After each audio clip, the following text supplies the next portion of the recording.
नमः। अखंड मंडलाकारं व्याप्तं येन चराचरं तत्पदं दर्शितं येन तस्मै श्री गुरुवे नमः। मातृवत् लालयित्रे च पितृवत् मार्गदर्शिका नमोऽस्तु गुरु सत्ताये श्रद्धा प्रज्ञायुता चया श्रद्धा प्रज्ञायुता चया। सभी भाई बहनों को संध्या काल प्रणाम। आज हम सभी सत्य की चर्चा करने के लिए एक साथ जुड़े हुए हैं।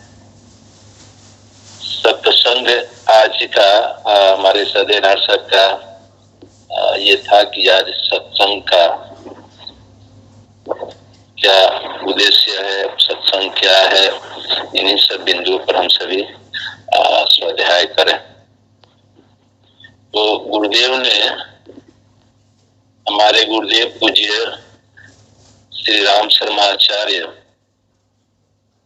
का यह सख्त निर्देश है कि हमको सतत जो है सत्संग की व्यवस्था बनाए रखना है। और सत्संग की व्यवस्था इसलिए बनाए रखना है कि चारों ओर जहाँ कहीं भी हम रहते हैं अपने चारों तरफ एकदम मधुरता का वातावरण पैदा करें, स्वच्छ वातावरण पैदा करें, सबके अंदर में इतना सत्संग कर दें कि सबके अंदर में सादगी आ जाए और सभी लोग सज्जन हो जाएं।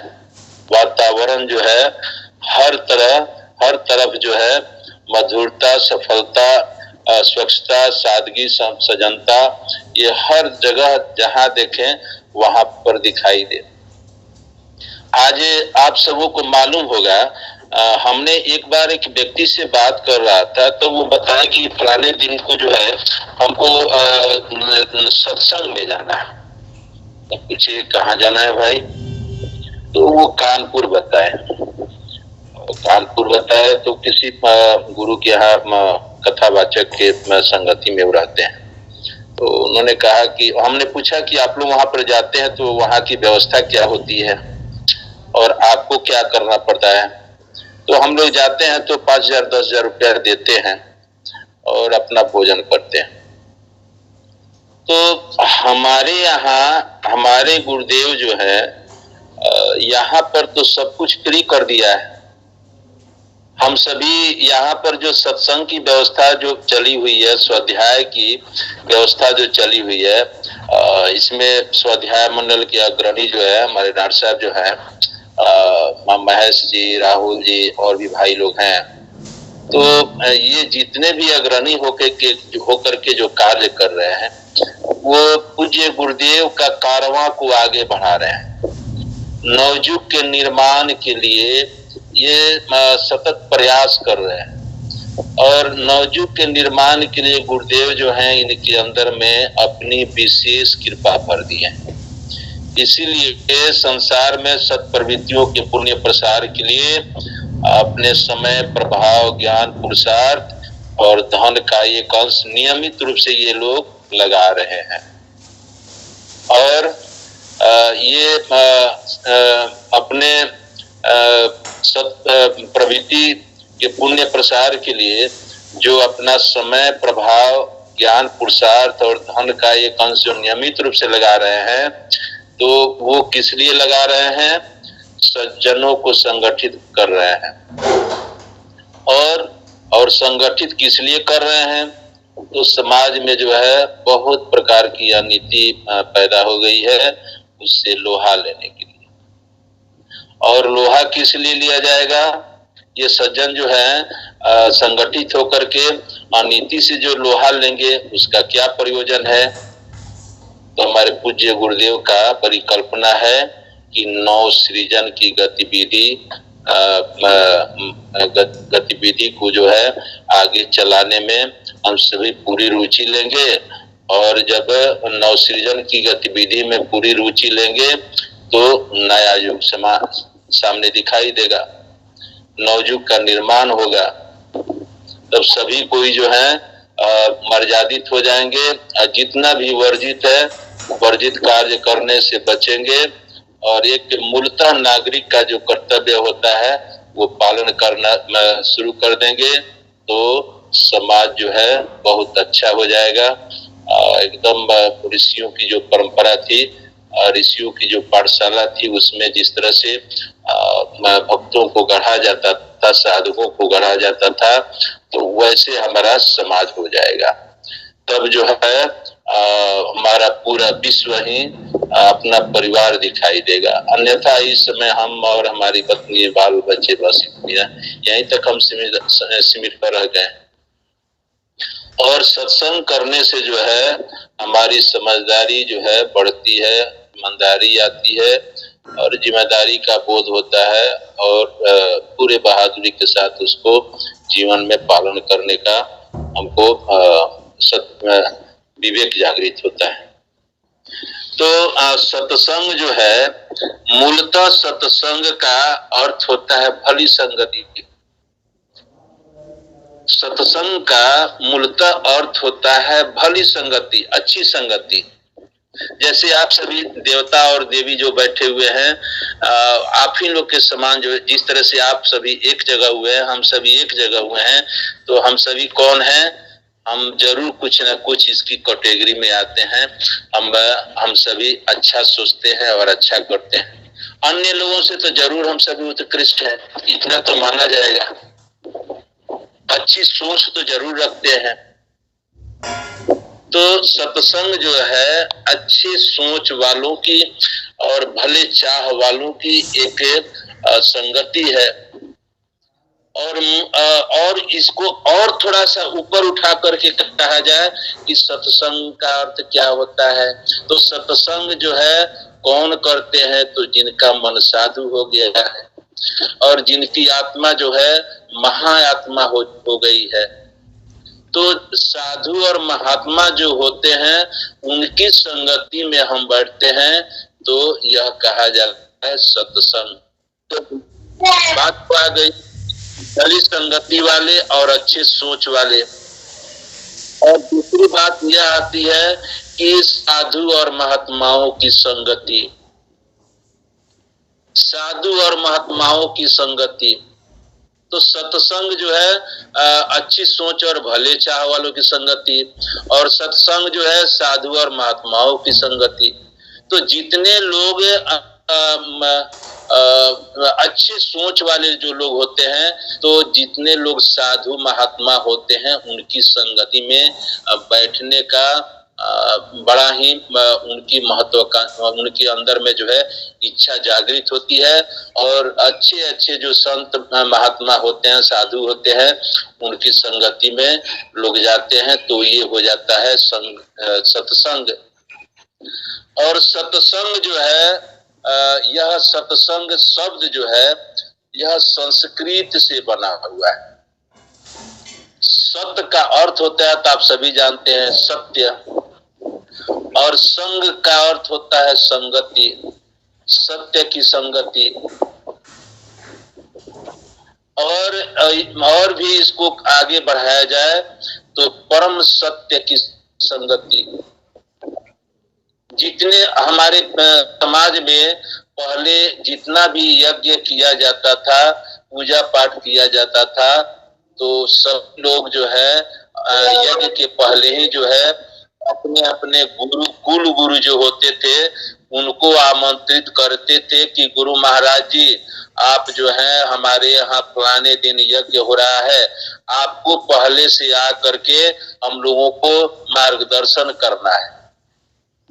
अब कहा जाने लोग बुलाते हैं कि नहीं, लेकिन पहले हमको जहां तक याद है, मुझे भी अपने घर में जो है ये था 20-25 साल पहले कि कोई भी शुभ कार्य होता था तो पहले अपने कुल गुरु को लोग 5 दिन 7 दिन 10 दिन पहले अपने यहाँ बुला लेते थे। और इतनी श्रद्धा रहती थी गुरु के प्रति कि उनका चरण भी धो करके लोग पीते। कितना श्रद्धा रहता था गुरु के प्रति। और गुरु के प्रति श्रद्धा इसलिए लोगों का रहता था कि उनकी संगति में रहेंगे तो हमारा आत्म कल्याण हो जाएगा। और जब घर में जब गुरु हम कोई भी व्यक्ति बुलाते थे जिनके यहाँ यज्ञ रहता था तो उनके यहाँ संध्या कालीन निश्चित रूप से अन्य भी अड़ोस पड़ोस के भी लोग जो है वहां पर आकर के बैठ जाते थे और गुरु जो है जो कथा सुनाते थे। उससे होता था क्या कि समाज हमारा सभ्य बना रहता था। लेकिन आज किसको सत्संग करने की जरूरत पड़ रही है? आज किसको सत्संग करने का समय मिल रहा है? सभी कोई भौतिकता के आंधी तूफान में जो है पूरा आंख जो है उनका चंदुरिया गया है, इधर उधर जो है सो आंख मूंद करके बेहोश की हालत में चल रहा है।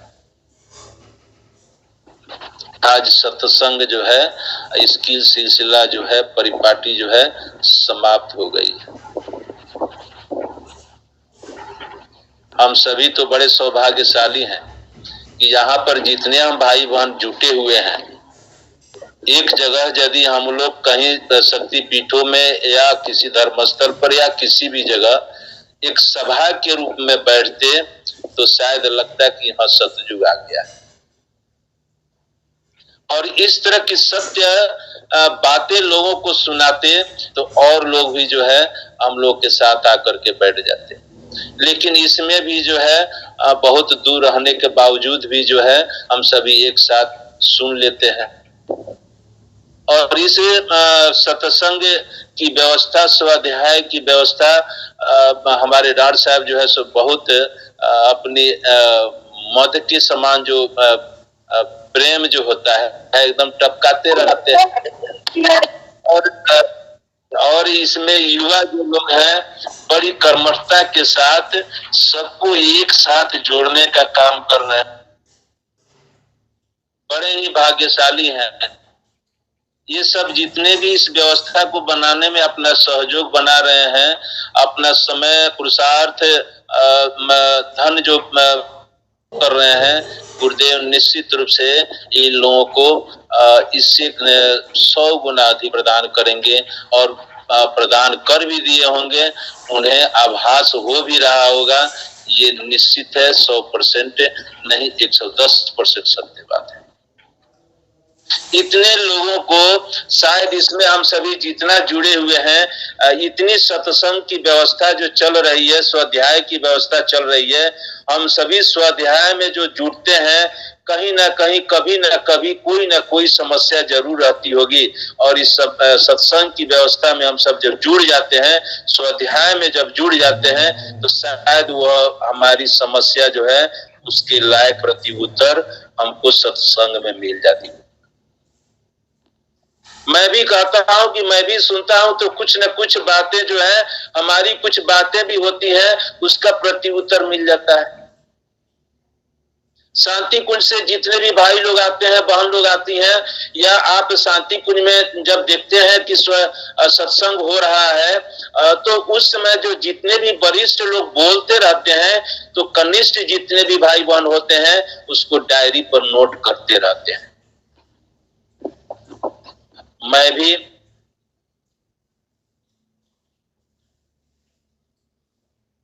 जो भी बोले, इसलिए डॉक्टर साहब बोले, निश्चित रूप से कुछ न कुछ बात में नोट करते रहता। अपने जीवन को यदि प्रकाष्ठा पर पहुंचाना है, ऊंचाई पर पहुंचाना है तो हमें अपने अंदर में महत्वाकांक्षा को नहीं पाना होगा। हमको अपने अहंकार को नीचे गिराना होगा, जमीन पर लाना होगा, धरातल पर लाना होगा। इस शरीर के अंदर जब जीवात्मा का निर्माण होता है तो मन इस शरीर में आ जाता है, चित्त आ जाता है, अहंकार आ जाता है, बुद्धि आ जाता है। ये सब जो है साथ साथ आते हैं। और जिस व्यक्ति के अंदर में अहंकार अपनी प्रतिष्ठा पर रहती है तो उसकी बहुत बड़ी हानि होती है, नुकसान होती है। और यह सत्संग जो है हमारी अहंकार को नीचे लाने में, गिराने में बहुत काम करती है। और हमारी अहंकार नीचे यदि गिर जाती है तो समझ लीजिए हम इस दुनिया में कितने लोगों का प्रिय हो जाते हैं।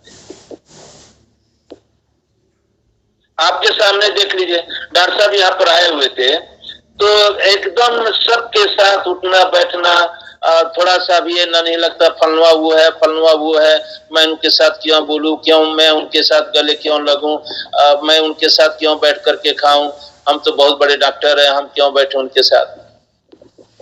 राहुल जी, ये क्या नाम है, ये महेश जी वैसे मोटरसाइकिल से चले गए डॉक्टर साहब को लाने की। ये सब क्या परिलक्षित करता है? ये सब परिलक्षित करता है कि व्यक्ति के अंदर से अहंकार चला गया है। किसी को छोटा नहीं समझना चाहिए, किसी को बहुत बड़ा नहीं समझना चाहिए, समभाव में सबको देखना चाहिए। और सबसे आकांक्षा यही रहे कि हमको कुछ उनसे जो है ज्ञान की प्राप्ति हो जाएगी। दत्तात्रेय जो थे, दत्तात्रेय ऋषि जो थे, उन्होंने अच्छाई की खोज करना शुरू की। और अच्छाई की खोज करने के क्रम में उनके अंदर में जो जो विषय की ज्ञान प्राप्त नहीं हो रही हुई थी, उस विषय का जो है गुरु बनाते चले गए। और वह गुरु जो है 24 गुरु बना करके अपने को ज्ञान हासिल किया था।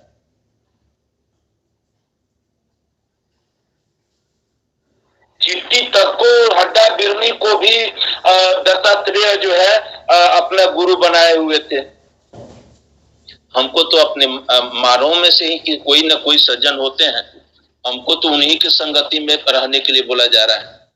हमको तो उन्हीं की संगति में रह करके सत्संग की व्यवस्था बनानी चाहिए।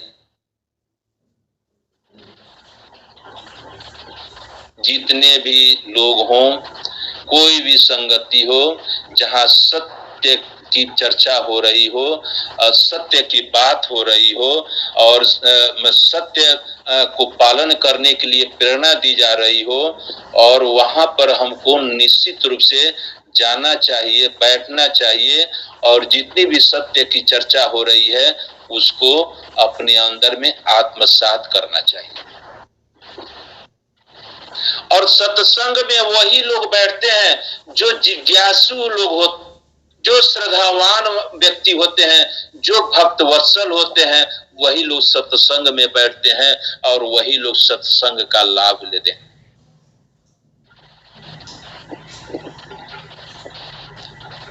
सत्संग का आप शाब्दिक रूप में उस का मूल्यांकन करें तो सत्संग का मूलतः अर्थ उसका यही होता है कि सत्य के साथ मिल जाना। और सत्य के साथ जब हम मिल जाते हैं तो सत्य का हम सभी जो है भीतर घुसते जाते हैं, खोज करना हम शुरू करते हैं। हमारी बुद्धि जो है सो और भीतर घुसने का जो है प्रयास करती है। एक तो सत्य बात हमारे सामने आई तो और उससे आगे बढ़ने की जिज्ञासा हमारी बढ़ती चली जाती है। और सत्य की चर्चा में जब हम बैठते हैं, यह शरीर क्या है, इस शरीर के अंदर में हड्डी क्या है, इस शरीर के ऊपर चमड़ा क्या है, इस शरीर के अंदर में नस क्या करता है, तो इन सभी जितने भी हैं तत्व या दुनिया है उस सबको हम रिसर्च करना शुरू करते हैं। और अंततोगत्वा जब हम अपने शरीर में रिसर्च जब करते हैं तो हमारे अंदर में कौन बैठा है, तो आत्मा बैठे हुए हैं। सत्य की खोज हम करना जब शुरू कर देते हैं तो सत्य की खोज करते करते करते करते करते हम वहां पहुंचते हैं। हमारे अंदर में जो हम अनेक तीर्थों में घूम फिर रहे हैं, हम मंदिरों में घूम फिर रहे हैं, खोज रहे हैं, हम भगवान को खोजते फिर रहे हैं, वह तो हमारे अंदर में ही बैठे हुए हैं, बड़ी चुपचाप बैठे हुए हैं, बड़ी शांत भाव से बैठे हुए हैं। आज डॉक्टर साहब का मौन व्रत चलता है। और मौन व्रत की ललक उनको लग चुकी है कि मौन जिस दिन रहते हैं तो उनके अंदर में परमात्मा सत्ता का चैतन्य शक्ति जो है बहुत अधिक उनके अंदर में भर जाती है। और जब चैतन्य शक्ति भर जाती है तो उनको अनुभूति हो रहा है कि हमारे शरीर के अंदर में कौन बैठा है, यह शरीर क्या है, और मैं जो बोल रहा हूं मैं कौन हूं, किस रूप में हूं। उनको अनुभूति जिस दिन मौन की साधना होती है अनुभूति होना शुरू हो जाती है। पाते हैं कि हमारे अंदर में जो बैठे हुए हैं, हम जो बोल रहे हैं, हम तो आत्मा है। हम इस शरीर के भीतर जो हम बैठे हुए हैं हम तो आत्मा के रूप में बैठे हुए हैं। मैं कौन हूं? तो ललन नहीं, ललन नहीं, आत्मा। नाम तो हम दुनिया वालों को जनाने के लिए कर रहे हैं, लेकिन सबके अंदर में जो बैठे हैं एक ही मूल रूप से कहा जाए तो परमात्मा है, और परमात्मा के अंश हम सभी जीवधारी हैं, जिनके अंदर में परमात्मा का अंश आत्मा निवास कर रहा है और जीवधारी है।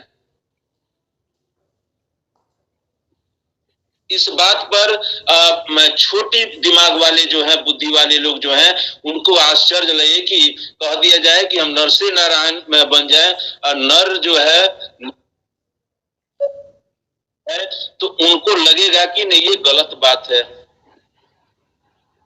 यह बात जो है गलत है। लेकिन यह बात गलत नहीं है।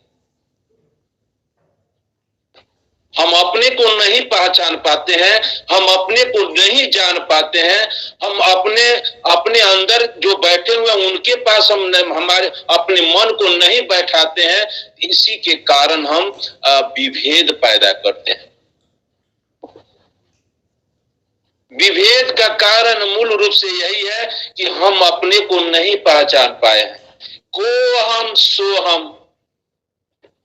जिस दिन तत्वमसी हम समझ जाएंगे, तत्वमसी की साधना हम जब करना शुरू कर देंगे, और तत्वमसी की साधना कैसे हम कर सकते हैं? तो सत्संग के माध्यम से ही तत्वमसी की साधना कर सकते हैं। और सत्य की खोज करते करते हम कहाँ पहुंचते हैं? तत्वमसी।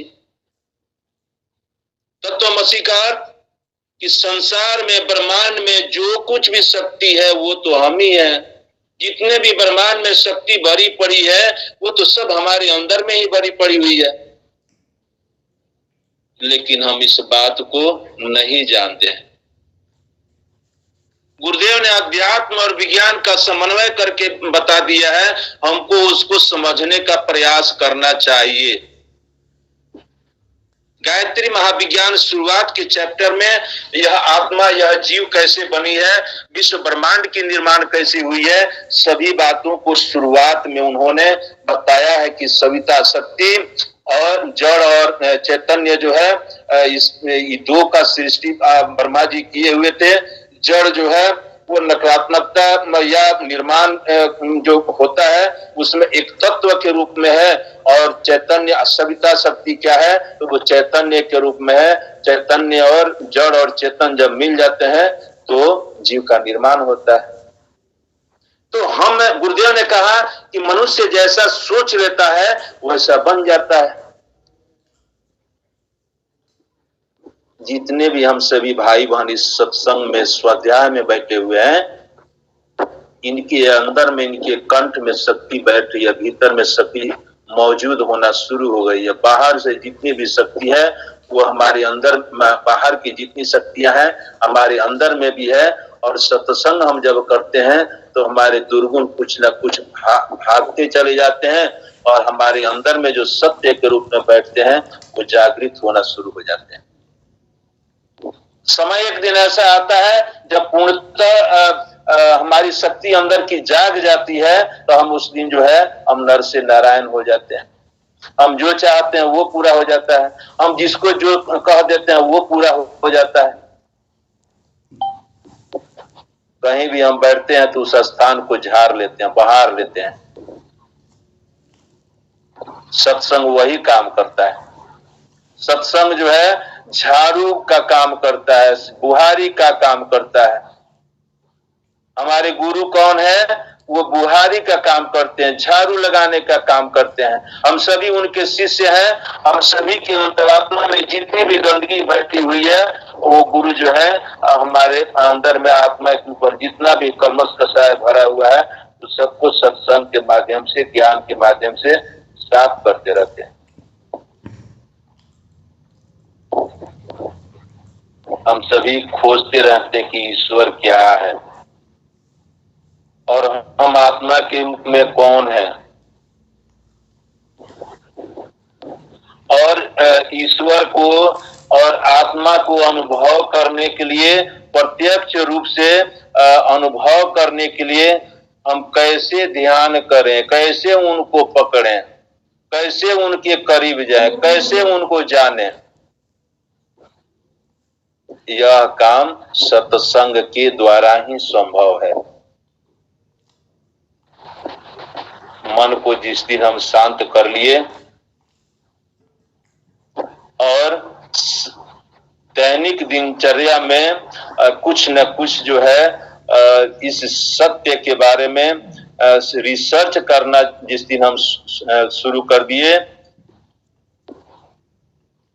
सत्य को जानने के लिए हम सोचना शुरू कर दिए, समय देना शुरू कर दिए, एक नियमित रूप से नीचे बैठ करके, हम सभी सत्संग में नीचे क्यों बैठते हैं, कुर्सी पर क्यों नहीं बैठते हैं? दरी बिछा दिया जाता है, चारों तरफ से घेरा लगा करके हम सही बैठ जाते हैं सत्संग में। इसका भी बहुत बड़ा महत्व होता है सत्संग में। हमारे अंदर में जितनी भी अहंकार जो पले रहते हैं वो सब जो है सो समभाव में आ जाते हैं। भगवान भी जो है समभाव में है, हम भी समभाव में आ जाते हैं। और जब हम यह भाव अपने अंदर में लेकर के सत्संग में बैठते हैं, तो वहां पर जो है अहंकार, हमारे अंदर से जितने भी लोग बैठे रहते हैं, अहंकार उनका दूर भागा हुआ रहता है और उस परिस्थिति में सत्यनारायण वहां पर उपस्थित हो जाते हैं। और सत्यनारायण जब वहां उपस्थित हो जाते हैं, तो हमारे अंदर में जो भी कलमश कसाय होते हैं, हम जितना भी किसी प्रकार का उदासी अपने मन में लिए हुए रहते हैं, सब उदासी को जो है भगवान जो है सो हर लेते हैं, सत्यनारायण जो है सो हर लेते हैं। इसलिए सत्संग जो करते हैं, सत्संग में जो बैठते हैं, सत्संग से बहुत बड़ा व्यक्ति को जो है सो लाभ होता है, महानता को प्राप्त करते हैं। सत्संग जो है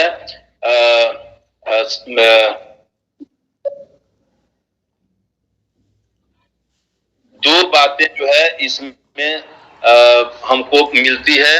उसमें सत्य जो है उसका अर्थ आप लोगों को बताया गया कि सच्चा होता है, और संग जो है सत्संग, तो संग, सत्संग, सच्चा संग, सच्चे संगति वालों की एक समुदाय। सत्संग जो है सच्चे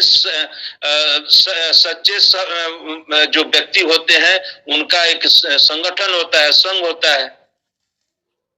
अभी हम लोग का एक समुदाय बन चुका है, तो हम लोग सत्संग है, सत्संगी है, सत्य के खोज वालों की संगति है। और सत्संग जो करते हैं उनके अंदर में जो है धर्म में जो है जितना भी समकालीन धर्म किसी भी विषय वस्तु में हो, वो सब जो है धर्म जो है उनके अंदर में जागृत हो जाती है। उनको ज्ञान प्राप्त हो जाता है कि यह शरीर क्या है, यह ब्रह्मांड क्या है, सभी जीव क्या है, वो सबके साथ समभाव में रहा करते हैं। भगवान बुद्ध का उद्देश्य क्या था कि हम समभाव में रहें। इसीलिए समाज में जितनी भी कठोरता थी उसको जो है उन्होंने समभाव में मानने के लिए विशेष रूप से हम लोगों को संदेश दिया।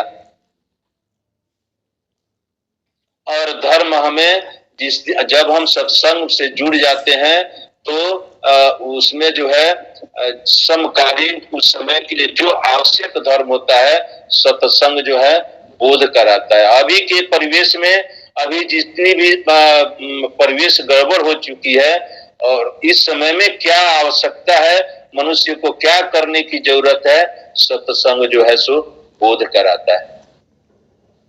और सत्संग जो है जब धर्म का समकालीन धर्म का बोध जब करा देता है तो मनुष्य जो है वह प्रमुखता जो है परोपकारी होना शुरू हो जाता है और उस समय के परिप्रेक्ष्य में उसको जो करना चाहिए, समाज के साथ व्यक्ति के साथ जो करना चाहिए उसका ही समर्थन करना शुरू कर देता है।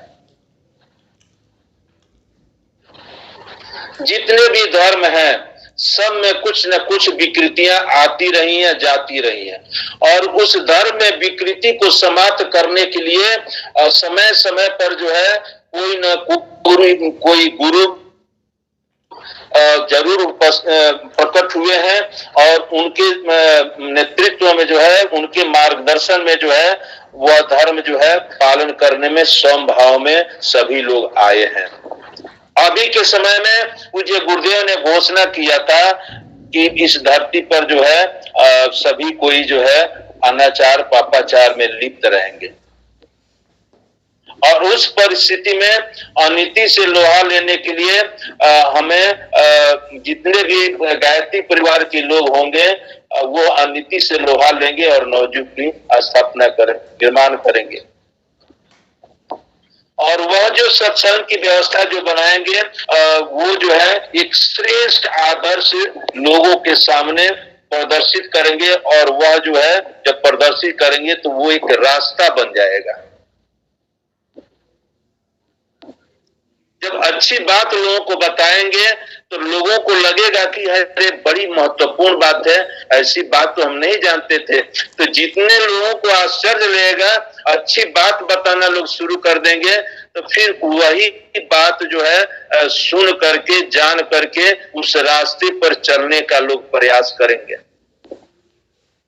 तो यह एक श्रेष्ठ आदर्श होगा और उसी श्रेष्ठ आदर्श को लोग जो है सो मानना जब शुरू कर देंगे तो वह सत्संग का जो है एक संग बन जाएगा, सत्य का संग बन जाएगा और सत्य की संगति में जो है गलत उसमें प्रवेश न कर पाएगा। इसीलिए गुरुदेव ने कहा सज्जनों को संगठित करने और अनीति से लोहा लेने के लिए हम निश्चित रूप से प्रयास करते रहेंगे। गुरुदेव जानते थे कि सत्संग और स्वाध्याय की व्यवस्था जब तक नहीं बनेगा तब तक लोगों को समझ में नहीं आएगा कि हमको क्या करना चाहिए, हमको कैसे रहना चाहिए। सत्संग जो है जीवन में सत्य को धारण करने के लिए चर्चा किया जाता है और सत्संग में जो है सत्य की चिंतन की जाती है और सत्य कार्य करने के लिए प्रेरित किया जाता है और परहित की भावना का जो है जितना संभव हो सके भावना को कदर करने के लिए, वो भावना को कदर करते हुए उसकी सेवा करने के लिए हमारे मन में जो है एक बीजारोपण होता है और हम जो है सो अच्छे एक माहौल बनाते हैं। और जब हमारे मन में परहित की भावना यदि आ जाती है, पर की सेवा करने की बात आती है, जन कल्याण करने की बात जब आती है तो निरंतर हम अपने जीवन में जो है आगे बढ़ते चले जाते हैं। सत्संग से जो है बहुत सारा उदाहरण आपको मिलेगा। जितने भी महापुरुष जो हुए हैं वे सभी जो है निरंतर सत्संग के ही परिवेश में रहने की वजह से वो महान बने हुए हैं। हम आज इतना अपना दुख जो रो रहे हैं, हमारे सामने जितना भी दुख आ रहा है, आज जो है व्यक्ति को जो है पैसा बहुत ज्यादा मिल जा रहा है लेकिन व्यक्ति को ज्ञान देने वाला कोई नहीं मिल रहा है। आज समाज में सत्संग की व्यवस्था समाप्त हो चुकी है। अच्छे लोगों की अभी मैं देख रहा था, व्हाट्सएप खोला तो एक ग्रुप में देखा जा रहा है कि गुजरात में है जो कोई टांगी से या फरसा से जो है आदमी को काट रहा है, मार रहा है। आज मानव जो है सो राक्षस हो गया है, बाघ हो गया है। मनुष्य के खून का प्यासा हो गया है। और मनुष्य जो खून का जो प्यासा हो गया है, उसका कारण एक ही है कि समाज में सत्संग और स्वाध्याय की व्यवस्था समाप्त हो चुकी है। जहां सत्संग स्वाध्याय की व्यवस्था नहीं रहेगी तो वहां पर क्या पैदा होंगे? तो राक्षस ही पैदा होंगे। राक्षस को कोई अलग सींग पोंछ थोड़े होता है। अमीलों के समान जो व्यक्ति होता है, उसके विचार जो होते हैं, आक्रामक जो होते हैं, वही व्यक्ति जो है राक्षस कहलाते हैं। आज रावण हमारे बीच में नहीं है क्या? एक रावण को मारने के लिए जो है सो राम को इतना करना पड़ा था। आज कितना रावण घर घर में समा गया है। आज कितनी माता बहनों का जो है चीरहरण हो रहा है। और एक द्रौपदी के चीरहरण के लिए जो है सो महाभारत बन गया। एक सीता मैया का अपहरण के लिए रामायण रामचरितमानस लिखा गया। आज कितने सीता माता के जैसा कितनी माता बहनों का अपहरण हो रहा है। वह चीज जो है सो आज तो राक्षस घर घर में पैदा हो गया। पहले के जमाने में जो मांसाहार सेवन करते थे उनको राक्षस कहा जाता था, और आज के जमाने में रोज जो है सो सभी लोग जो है सो मांसाहार कर रहे हैं, तो इसको क्या कहा जाएगा? उसको राक्षस नहीं कहा जाएगा, या भले मानव उनको कहा जाएगा, देवता कहा जाएगा। एक जीव को मार करके और दूसरे व्यक्ति जो है अपनी इंद्रियों का तृप्ति कर रहा है। जहां हत्या की बात आई, जहां हिंसा की बात आई, वहां निश्चित रूप से वहां राक्षस का जरूर लक्षण जो है सो परिलक्षित होगा। बड़ी विकट समस्या आ गई है। आज कहा जाएगा कि इस स्वाध्याय मंडल में आप पूरे जिज्ञासु के समान जो है विवेक खोल करके जो है ग्राह्य क्षमता अपनी बढ़ा करके आप स्वाध्याय में जुड़े, सत्संग करें। डॉक्टर साहब को जो है सो कल बड़ा डिस्टरबेंस हुआ, देखे कि कोई भाई जो है, कोई बहन जो है अपना ये ग्रुप से जुड़ गए हैं और वहां पर क्या क्या आवाज जो है सो वहां पर आ रहा था, अपना काम कर रहे हैं। इसका माने कि उनको जिज्ञासा नहीं है। स्वाध्याय सत्संग तो जिज्ञासुओं का संगति होता है, धर्मनिष्ठ व्यक्ति की संगति होती है, अच्छी सोच वालों की संगति होती है, अच्छे सत्य की रिसर्च करने वालों की संगति होती है। लेकिन यह प्रदर्शित करता है कि हम ये स्वाध्याय के ग्रुप में हम जुड़ गए और हम असत्य को प्रवेश करा रहे हैं। हमारी चाह सत्य की खोज में नहीं है। उनको जरूरत इस बात की है, आस्वाद व्रत जरूर करें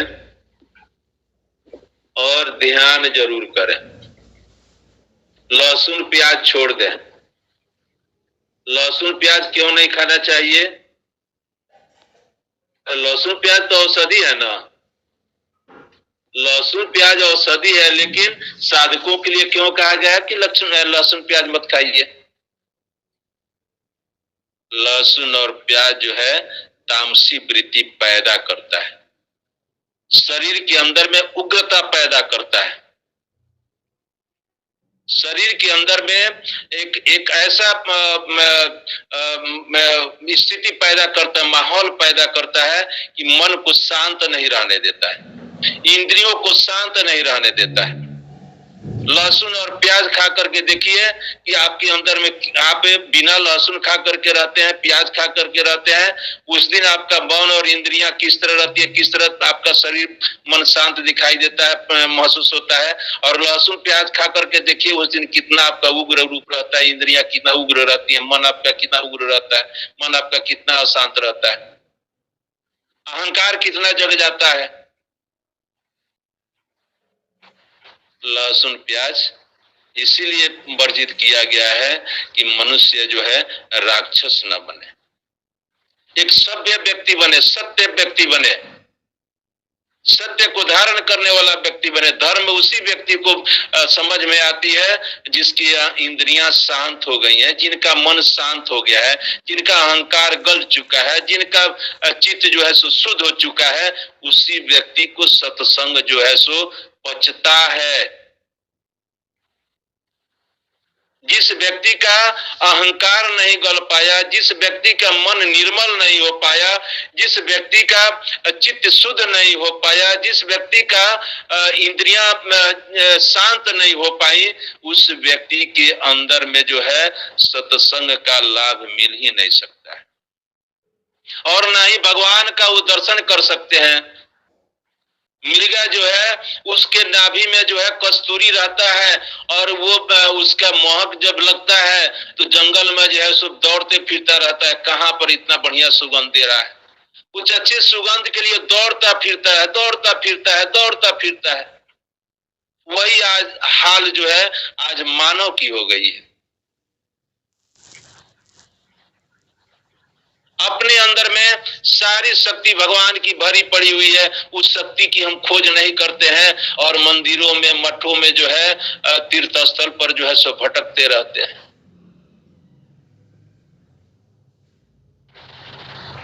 भटकाव यदि दूर करना है तो हमको स्वाध्याय सत्संग की व्यवस्था रखनी पड़ेगी, स्वाध्याय सत्संग से जुड़े रहना पड़ेगा। हम अकेले जुड़े हुए हैं स्वाध्याय सत्संग में, प्रज्ञा स्वाध्याय मंडल में हम जुड़े हुए हैं, तो हम इसका अकेले लाभ ले रहे हैं, और इसका लाभ किसको किसको देना चाहिए तो हम बेईमानी कर रहे हैं। धर्म कार्य जो है पति पत्नी दोनों को अनिवार्य ऋषि महर्षियों ने बताया था, लेकिन आज धर्म कार्य में भी पत्नी जो है सो आगे कर रही हैं तो पुरुष जो है सो पीछे हो रहे हैं। लेकिन ऋषि महर्षियों ने हमारे बताया कि धर्म कार्य में पति और पत्नी दोनों को एक साथ करना चाहिए। उस दिन जो है विवाह संस्कार की बात जो चल रही थी उसमें बताया गया था कि एक गाड़ी का दो चक्का होते हैं, एक प्राण दो शरीर पति पत्नी होते हैं।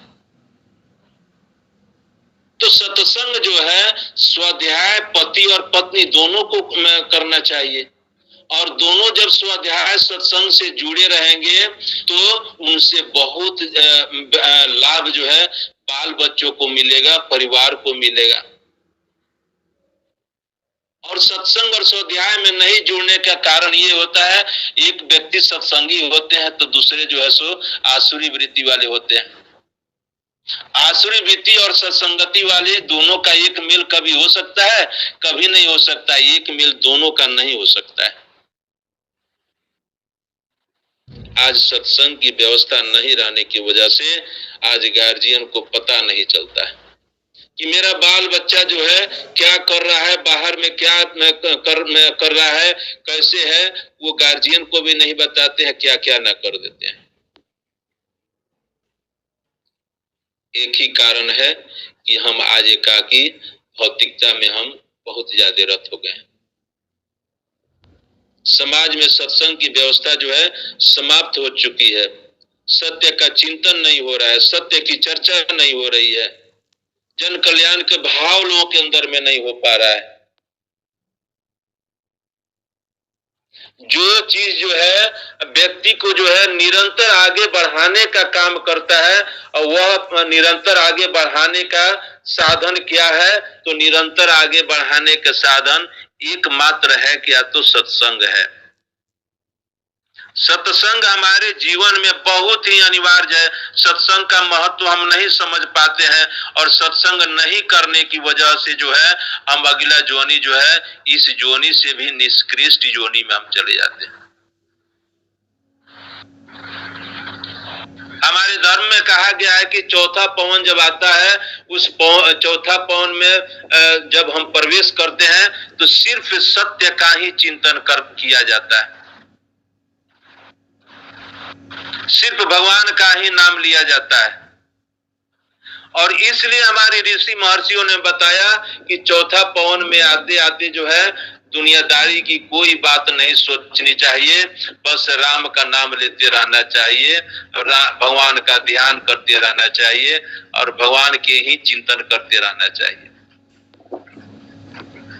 और चौथा पवन में जब भगवान का नाम हमेशा लेते रहा जाता है और भगवान का ही चिंतन किया जाता है, भगवान की ही चर्चा किया जाता है, तो चौथा पवन में जब भीतर से आत्मा राम निकलते हैं उस समय जो चाह होती है उस चाह के अनुसार ही हमारी दूसरा योनि जो है सो मिलती है। जिस समय हमारे भीतर से आत्मा निकलते हैं हम जिस तरह का भीतर माहौल बनाए हुए रहते हैं उसी प्रकार की योनि में भीतर से निकल करके आत्मा राम उस योनि में प्रवेश करते हैं। अन्यथा हम गलत चिंतन करते रहते हैं, हमारी वृत्ति राक्षसी रहती है, आसुरी वृत्ति रहती है, तो हम निष्कृष्ट योनि में जाते हैं, निचली योनि में जाते हैं जिसमें सिर्फ कष्ट ही कष्ट होता है। इसलिए बहनों भाइयों सत्संग की व्यवस्था हमेशा बनाए रखना चाहिए, नित्य सत्संग से जुड़े रहना चाहिए। और हम सभी यहाँ जो जुड़े हुए हैं तो हमको एक और प्रयास करना चाहिए कि अभी तो हम 8 बजे से 9 बजे तक हम सभी नियमित रूप से स्वाध्याय और सत्संग की व्यवस्था बना रहे हैं और यहाँ पर जो है डॉक्टर साहब कभी सत्संग करा देते हैं, कभी वकील साहब करा देते हैं, कभी राहुल जी करा देते हैं, तो ये तो करा देते हैं, लेकिन जिनके पास मोबाइल नहीं है, जो इसमें नहीं जुड़ पाते हैं, तो आज मैं आपसे निवेदन करता हूं कि आप एक दिन कम से कम आधा घंटा अपने पड़ोस के लोगों को एक साथ बैठा करके एक दीपक जला दें, एक लोटा जल रख दें, थोड़ा सा इलायची दाना रख लें और साथ में बैठ करके 24 बार गायत्री मंत्र बुलवाएं या राम नाम जो भी भगवान का नाम लेना है या ओम ओम करके, और फिर जो है सो जिस तरह से यहाँ पर चर्चा आप कर रहे हैं, अच्छा जो चर्चा कर रहे हैं, अच्छी बात चर्चा कर रहे हैं, तो अखंड ज्योति का एक चैप्टर पढ़ के सुना दें या रामायण का सुना दें, जो प्रेरणा देता हो, जो शब्द प्रेरणा देता हो वह शब्द उनको सुना दें, बस हो गया। उसके बाद में शांति पाठ करें और फिर अपने घर आ जाए। यह सत्संग की व्यवस्था का सिलसिला जो है हम सभी यहाँ पर जो जुड़े हुए हैं इसका फैलाव होना चाहिए। अभी आप ऊपर हम इसके पहले जो बताए कि परोपकारी हो जाते हैं, जन कल्याण करने वाले हो जाते हैं सत्संगी, तो इसका लक्षण तो दिखाई देना चाहिए हमारे अंदर में। हम यहाँ पर सत्संग जो कर रहे हैं तो सत्य क्या है? तो सत्य भगवान है, परमात्मा है। सत्य कौन है? तो आत्मा है, परमात्मा है। तो सत्य आत्मा और परमात्मा है, पूरे विश्व ब्रह्मांड में उनकी शक्ति फैली हुई है। तो हम जो आदमी के अंदर में आए हुए हैं तो इसका फैलाव तो अन्य के अंदर में भी होना चाहिए। सत्य की चर्चा अन्य के भी पास तो होना चाहिए, इसका लाभ अन्य को भी तो देना चाहिए। इसका लाभ हम सिर्फ अकेले लेकर के रह जाते हैं तो पचवे नहीं करेगा। तो इसको बचाने का एक ही उपाय है कि अन्य को भी हम सत्य की संगति बनाएं, अन्य को भी हम कुछ न कुछ लोगों को सत्य से जोड़ते चलें, अच्छे राह उनको बना दिखाते चले जाएं, वो भी अच्छे राह पर चलना शुरू कर दें। और जब जो है व्यक्ति के अंदर में जितना ही हम सत्य की चर्चा करते हैं वह व्यक्ति भी जो है परहित में जो है सो लगना शुरू हो जाता है और उसे निरंतर जो है जीवन में आगे बढ़ने की प्रेरणा मिलती चली जाती है। तो जब आगे बढ़ने की जब प्रेरणा मिलती चली जाती है तो उस व्यक्ति का जो है आत्मबल की पुष्टि होना शुरू हो जाती है। सत्संग जो है आत्मबल की पुष्टि करता है, आत्मबल देता है। व्यक्ति जो है कहीं जीवन में रोता नहीं है, वह हिम्मत के साथ कितना ही समस्या आती है, कितना ही आपदाएं आती है, बड़े धैर्य के साथ आत्मबल पूरा पुष्ट होने के कारण जो है वह सबको झेलते हुए, सारे विघ्न बाधाओं को, कष्ट को पार करते हुए वह व्यक्ति आगे बढ़ते चला जाता है। वह व्यक्ति कभी फंसता नहीं है। सत्संग में इतनी शक्ति है, सत्संग में इतनी भगवान की विराट शक्ति मौजूद हो जाती है कि किसी भी विपदा को जो है सो दूर करने में सत्संग जो करते हैं उनमें शक्ति आ जाती है, उनमें इतना आत्मबल आ जाता है कि वह व्यक्ति लगता है कि यह भगवान हो गया। सत्संग से जो है जीवन में जो है लगातार मार्गदर्शन मिलता रहता है। जीवन की नैया जो है कभी फंसती नहीं है। सत्संग से जो है जीवन की नैया कभी फंसती नहीं है, क्योंकि जो सत्संग करते रहते हैं उनके अंदर में जो है निरंतर जो है जीवन जीने के लिए मार्गदर्शन मिलता रहता है। हम सत्य की चाह वाले हैं, तभी तो गायत्री परिवार से जुड़े हुए हैं, तभी तो हम गायत्री महामंत्र की साधना कर रहे हैं, तभी तो लोग समाज में जो भ्रांतियां देने वाले होते हैं, कहते हैं कि गायत्री महामंत्र की साधना नहीं करना चाहिए, औरतों को गायत्री महामंत्र का साधना नहीं, जप नहीं करना चाहिए। लेकिन आज जो है जो सुख शांति मिलनी थी, बड़े सौभाग्यशाली व्यक्ति हैं जो गायत्री महामंत्र की साधना करना शुरू कर दिए। यही सत्संग जो है, सत्यनारायण भगवान जो है, जितने भी लोग गायत्री महामंत्र की साधना करते हैं सत्संग के द्वारा जो है उसके अंदर में सत्यनारायण जो है सो प्रकट हो जाते हैं, उपस्थित हो जाते हैं।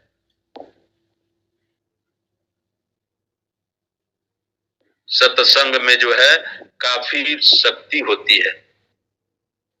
सत्य की जहाँ चर्चा होती है वहाँ सत्य का चिंतन होना उस व्यक्ति के अंदर में स्वाभाविक हो जाता है। और जब सत्य का व्यक्ति जब चिंतन करना शुरू करता है तो सत्य का चिंतन करते करते वह व्यक्ति जो है जो भी कार्य करता है वह सत्य कार्य ही करता है, सत्य बोलता है। और जब सत्य कार्य करना जब व्यक्ति शुरू कर देता है तो वह व्यक्ति में जो है एक भाव निहित हो जाती है, परहित के लिए वह आगे बढ़ चढ़ करके काम करना शुरू कर देता है। इसीलिए हमारे पूर्वजों ने सत्यनारायण व्रत कथा का एक सिलसिला रख दिया कि लोग जो है गलत की तरफ जो जा रहे हैं, इसीलिए सत्संग की जो व्यवस्था बनी रहनी चाहिए। हमारी ऋषि महर्षियों ने बताया था सत्संग की व्यवस्था बनाए रखने के लिए, वह बीच में जो है सो समाप्त हो गया था, इसीलिए सत्यनारायण व्रत कथा भी इसका परिपाटी चला। लेकिन सत्यनारायण व्रत कथा जो है पहले जो हुआ था वो समय के अनुकूल था। परम पूज्य गुरुदेव ने अपने इस युग में, इस समय में जो सत्संग होना चाहिए, सत्यनारायण व्रत कथा जो है गुरुदेव ने इस समय के लिए स्वयं अपने हाथ से उन्होंने सत्यनारायण व्रत कथा लिख दिया। और वह कथा जो है गुरुदेव ने सत्यनारायण व्रत कथा लिखा है। आज के जीवन में हमको कैसे जीना चाहिए, कैसे हम अपने जीवन में आगे बढ़ सकते हैं, कैसे हम भगवान की विशेष अनुकंपा प्राप्त कर सकते हैं, उसका मार्गदर्शन होता है। पुराना वाला सत्यनारायण व्रत कथा जो है आज के परिप्रेक्ष्य में वह सत्य की जो चर्चा है वह पीछे छूट गई है। पुराना वाला जो है वो पीछे छूट गई है, उस समय के लिए था। लेकिन इस समय के लिए क्या उचित है, वो उचित जो है पूज्य गुरुदेव का लिखा हुआ सत्यनारायण व्रत कथा आप पढ़ें, उसी को कराएं। जितने भी सत्संगी लोग होते हैं, परमात्मा में प्रेम लगाना शुरू कर देते हैं। ऐसी लागी लगन मीरा हो गई मगन। इतना प्रेम प्रगाढ़ हो गया। मीरा जो थी, एक बार जो है ये अपने घर के बाहर जो है एक मूर्ति था, कहीं से आ रहे थे मीरा के पिता, और सामने जो है कृष्ण भगवान की मूर्ति देखते हैं, राधे का मूर्ति देखते हैं, और कृष्ण भगवान की मूर्ति और राधे का मूर्ति देख करके इतना प्रेम उमड़ गया, इतना प्रेम उमड़ गया। वो पूछती है कि ये क्या है, ये कौन सा मूर्ति है, और यहाँ पर एक औरत का मूर्ति लगाया गया है और एक जो है सो पुरुष का मूर्ति लगाया हुआ है। तो उनके पिताजी कहते हैं ये तो भगवान है, कृष्ण भगवान है। और इधर राधे जो है, और ये जो है इन दोनों का, ये दोनों एक है, इनकी इतनी प्रेम अगाढ़ है कि अलग अलग नहीं रह सकते, दूर नहीं रह जा सकते। और इतना अच्छा सत्संग हो गया उतना समय में, और मीरा जो है सो ऐसी लगन लगाई, ऐसी लगन लगाई, इतना लगन उसमें मीरा को हो गया, वो मान चुकी कि यही मेरे प्रियर है, प्रियतम है।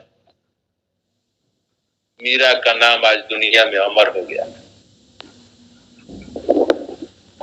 अच्छी बात, अच्छी संगति मनुष्य के लिए बड़ा ही मूल्यवान होता है। एक भारी डकैत अंगुलीमाल, एक भारी डकैत अंगुलीमाल एक शब्द से जो है उसके जीवन में, उसके वाणी में, उसके व्यवहार में, उसके कर्तव्य में परिवर्तन हो जाता है। मारने काटने के लिए जो है सो सिर काटने के लिए खून के प्यासे जो रहा करते थे, और वो जो एक शब्द यही उनके जीवन में बदलाव कर दिया अच्छे महापुरुष की आवाज में कि मैं तो ठहर गया लेकिन तुम कब ठहरोगे। व्यक्ति की संगति जब अच्छे पुरुष से हो जाती है, अच्छे व्यक्ति से हो जाती है, तो उसके जीवन में जब एक शब्द भी उसके जीवन को बदल देने के लिए सामने आ जाता है, तो उस शब्द के चलते वो काफी ऊंचाई तक पहुंच जाते हैं। मैं तो ठहर गया लेकिन तुम कब ठहरोगे, इतना शब्द कहने के बाद में, और वो जो है अंगुलीमाल जो है सो क्या हो गए, वाल्मीकि हो गए। आज जो है सो उनका नाम अमर हो गया। ये सत्संग की चर्चा जो चलती है कि न जाने किन महात्माओं को जो है कैसी बात मिलती है उनके जीवन को बदल देने के लिए, इसलिए व्यक्ति को जो है जीवन बदलने में जो कारगर सिद्ध होता है, सहयोगी सिद्ध होता है। तो इसलिए हम सबों को सत्संग की व्यवस्था बनाए रखना चाहिए और सत्संग से हमें जुड़े रहना चाहिए। सत्संग जो है परमात्मा से प्रेम करने के लिए हमें प्रेरित करता है, और सत्संग जो है सर्वश्रेष्ठ मानव बनने के लिए प्रेरणा देता है। इसलिए सत्संग हमको करते रहना चाहिए। तो जितने भी भगवान के प्रेमी जो होते हैं, भक्त जो होते हैं, जो परमात्मा को प्राप्त करना चाहते हैं, जीवन से मुक्त होना चाहते हैं, पुरुष जो परम पुरुष जो परमात्मा है उनको प्राप्त करना चाहते हैं, उनके आश्रय में रहना चाहते हैं, भोग योनि में नहीं रहना चाहते हैं। अब मैं ये कहा कि भोग योनि में हम नहीं आए तो कुछ लोगों को तड़प हो जाएगा, अरे कौन फिर इसका भोग करेगा। भोग में जो है बड़ा कष्ट है, और परमात्मा के आश्रय में रह करके जीना परम आनंद है। सत्संग जो है मोक्ष की प्राप्ति करा देता है, मनुष्य को जो है मोक्ष की प्राप्ति करा देता है। मोक्ष क्या कहा जाता है, बैतरनी, जो पहले लोग कह देते थे कि बैतरनी पार करना है। बैतरनी क्या होता है, मोक्ष की प्राप्ति क्या होता है, हम इंद्रियों के बंधन से मुक्त हो जाए, हम मन के बंधन से मुक्त हो जाए, हम अहंकार से मुक्त हो जाए, हमारे चित्त शुद्ध हो जाए, मन शांत हो जाए, निर्मल हो जाए। यही तो मोक्ष की प्राप्ति है। और इन सबसे जब हम मुक्ति पार लेते हैं तब हमको क्या मिल जाता है? तो भगवान मिल जाते हैं। जिस दिन हमको भगवान प्राप्त हो गए तो बस हो गया, मोक्ष की प्राप्ति हो गई। ये सब कैसे हो सकता है? बिना सत्संग का यह सब नहीं हो सकता है। परमात्मा को यदि प्राप्त करना है तो हमको जो है सत्संग की व्यवस्था बनाए रखने के लिए हमेशा प्रयत्नशील बने रहना होगा, प्रयत्न करते रहना होगा, तब हम जो है सत्संगी हो सकते हैं, सत्संग का लाभ ले सकते हैं। और जीवन में कभी भी जो है दुख का जो है कभी छाया नहीं पड़ेगा। सत्संग से जितने भी लोग जुड़े हुए रहते हैं उनको दुख में जीवन नहीं बिताना पड़ता है। सत्संग में नहीं जुड़ने का ही कारण होता है कि व्यक्ति जो है सो जिंदगी भर जो है सो रोता रहता है, बिलखता रहता है। इतना रुपया होने के बावजूद भी, संपत्ति होने के बावजूद भी वह व्यक्ति जो है सो विभिन्न संकटों से घिरा रहता है। संकट से यदि हमको बाहर निकलना है तो हमको सत्संग से जुड़े रहना होगा, स्वाध्याय से जुड़े रहना होगा। स्वाध्याय सत्संग से जो जुड़े रहते हैं वो हमेशा प्रभु को याद करते रहते हैं, परमात्मा को याद करते रहते हैं। दुख बहुत भारी आई थी द्रौपदी को, इतनी भारी दुख आई थी, विपदा आई थी कि बड़ी सभा में द्रौपदी का जो है चीर का हरण हो रहा था और पूरे हृदय खोल करके, उक्का पार करके, भगवान को चिल्ला करके, रो करके भगवान को जब याद करना शुरू की तो वैसा चीर जो हरण हो रहा था उसको नानी याद आ गई कि वह जो है सो द्रौपदी का चीर हरण नहीं कर सकता है, उसको कोई ना कोई प्रतिष्ठा को तोपने वाला है। द्रौपदी का भी यह कमाल जो था सत्संग का ही था। आप यह भी जानते हैं जो गजराज जो थे हरिहर क्षेत्र मेला में जो लगता है, जो गंगा जी के किनारे गए, पानी पीने गए और गजराज जो है आगे थोड़ा सा पानी में पैर रखते हैं तो गोह जो है उनके पैर को पकड़ लेता है और पकड़ करके खींचना जब शुरू करता है तो गजराज जो है सो पुक्का फाड़ करके रोना जब शुरू करते हैं तो भगवान जो है सो हरि जो है सो वहां पर प्रकट होते हैं और गजराज को बचा लेते हैं। सत्य की चर्चा में रहना, सत्य की संगति में रहना कितना कमाल कर सकता है, जीवन में कितना आप निहाल हो जाएंगे, इसका कोई आकलन मूल्य नहीं लगाया जा सकता है। इसलिए भाइयों बहनों, मैं निवेदन करूंगा कि आप स्वयं सत्संग से जुड़े रहें और अन्य को भी जो है सो सत्संग से जुड़े रखने का प्रयास करते रहें। ज्ञान जो है सत्संग से मिलती है, भक्ति जो है सत्संग से मिलती है और वैराग्य भी आता है तो सत्संग से ही आता है। और व्यक्ति के अंदर में सदाचार जो आता है, सदाचार का भी जो है दर्शन कौन करते हैं? सत्संगी ही करते हैं। इसलिए हमको सत्संग में जो है अच्छे शास्त्रों का जो है श्रवण करते रहना चाहिए। हमें जब हम सत्संग की व्यवस्था में जुड़े रहते हैं, हम सत्संग जब करते रहते हैं तो हमारे अंदर में सभी जीवों के प्रति, भगवान के प्रति श्रद्धा जो है सो हमेशा उमड़ी रहती है, श्रद्धा बनी हुई रहती है। सत्संग से जो है व्यक्ति को श्रद्धालु बनाने की शक्ति प्राप्त होती है, श्रद्धा अपने अंदर में प्राप्त करने की शक्ति प्राप्त होती है। और जब जुड़े रहते हैं, श्रद्धा जब हमारे अंदर में आ जाती है तो हम सबसे प्रेम करना शुरू कर देते हैं। और जब हम सबसे प्रेम करना शुरू कर देते हैं तो शायद हमारी लगन जो है सो भगवान से मिलने लग जाती है और हम अच्छे भागवत कथा, क्या क्या कथा, अच्छा अच्छा साहित्य पढ़ते रहते हैं, श्रवण करते रहते हैं और हमारी वाणी में मिठास आ जाती है, हमारे व्यवहार अच्छे हो जाते हैं, हमारे कर्म अच्छे हो जाते हैं, हमारे सोच अच्छे हो जाते हैं, हमारे चिंतन अच्छे हो जाते हैं।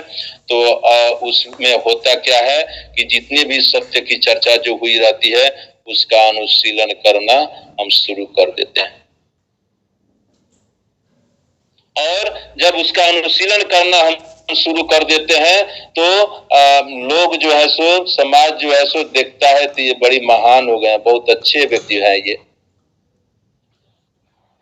जब समाज में मान सम्मान मिलना शुरू हो जाता है, आप किसी चीज के लिए ललायित नहीं रहते हैं, आप किसी चीज के लिए रोते नहीं हैं, कोई अभाव आपके जीवन में नहीं खटकता है, तो होता है क्या कि आप महानता को प्राप्त कर लिए, आपका समाज धन हो जाता है। जिधर जाएंगे उधर आपको कुछ न कुछ आपको जानने मानने वाले लोग मिल जाएंगे, हर जगह पूछ होगी, हर जगह आपका पूजन होगा। और भगवान को प्राप्त करना है, सबसे बड़ी बात यह है कि हमको यदि भगवान को प्राप्त करना है तो हम सत्संग से जुड़े रहें। आइए हम सभी इस सत्य की चर्चा हम लोगों ने किया, सत्संग पर परिचर्चा किया। इसमें और भी बहुत आगे बात है, यह तो भूमिका हुई, फिर भी हम लोग जितना प्राप्त किए हम सभी प्रयास करें कि सत्संग की व्यवस्था अन्य लोगों के लिए भी हम बनाते रहें और इसका कारवा जो है हम आगे बढ़ाएं, ताकि नवयुग जो है सो निर्माण होता चले, हम पूज्य गुरुदेव के कृपा पात्र बनते चले जाएं और जो भी हम सत्संग की व्यवस्था बनाएंगे उसमें निश्चित रूप से जो हमारा व्यय होगा गुरुदेव उससे 100 गुना अधिक हमको दे देंगे। मैं बनावटी बात नहीं कह रहा, मुझे जो प्राप्त हुई है अपने जीवन में, मैं मिशन का जो कार्य कर रहा हूँ, मुझे किसी बात की चिंता नहीं रहती है कि ये काम कैसे होगा, वो काम कैसे होगा, रुपया नहीं है, ये नहीं है, वो नहीं है, लेकिन सारे काम यथावत होते रहते हैं। मैं अपने दिनचर्या को जो धारा जो बनाना चाहिए उस धारा को बना करके चलता हूँ, मिशन का भी कार्य करता हूँ, अपना भी कार्य करता हूँ, बाल बच्चों का भी करता हूँ, समाज का भी करता हूँ, सब काम एट ए टाइम सब होते चला जाता है।